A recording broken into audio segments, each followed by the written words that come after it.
the McMahon Line is the boundary between Tibet and British India. It was accepted as the boundary by the Tibetan and British envoys as part of the 1914 Shimla Convention. And although the Republic of China, which is the predecessor state of People's Republic of China, was obviously not a party to this agreement. Now the PRC, that is the People's Republic of China, which is the successor state of the Republic of China and which occupied Tibet in 1950s, never recognized the McMahon Line. And as far as India is concerned, well, the official claim line of India doesn't always tally with the McMahon Line, because sometimes our claim line is much beyond the McMahon Line. So the line of actual control actually serves as the de facto boundary between India and China. And although like actually the LAC is the de facto boundary between India and China not only in the eastern sector, but it is also the de facto boundary in the western and the middle sector.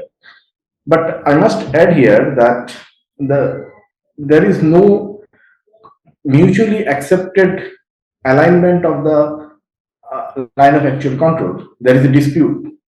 Actually, both sides have their own interpretation of the alignment of the line of actual control.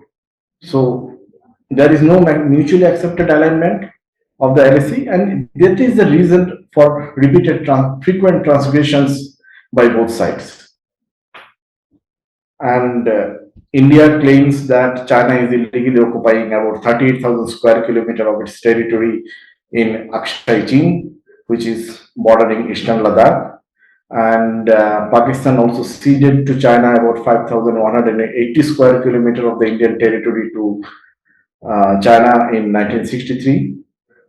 Besides, China also claims 90,000 square kilometers of Indian territory in Arunachal Pradesh and about 2,000 square kilometers of Himachal Pradesh and Uttarakhand.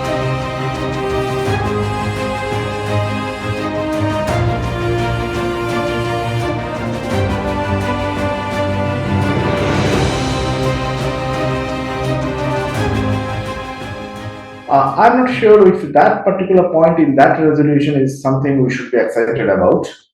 India's official claim line in the eastern sector at some places actually goes beyond the McMahon Line.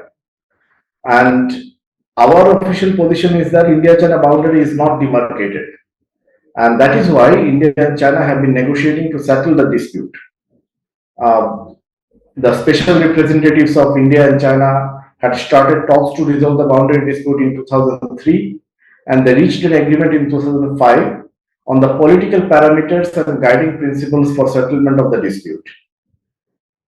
Since then, they have been engaged in talks to finalize the framework, which will be followed by actual demarcation on the border.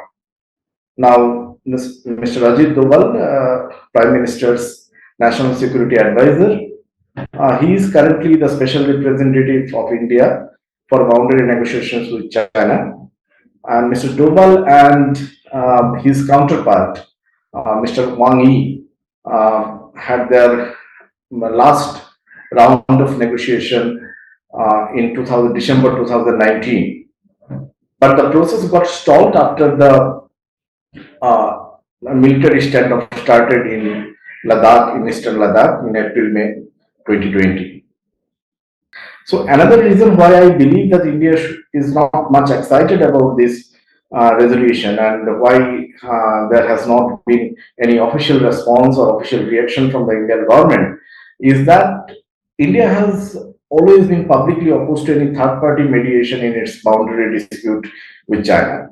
When the India-China military standoff started in eastern Ladakh in April-May 2020, President Donald Trump, he did offer to mediate, but India obviously politely rejected the offer.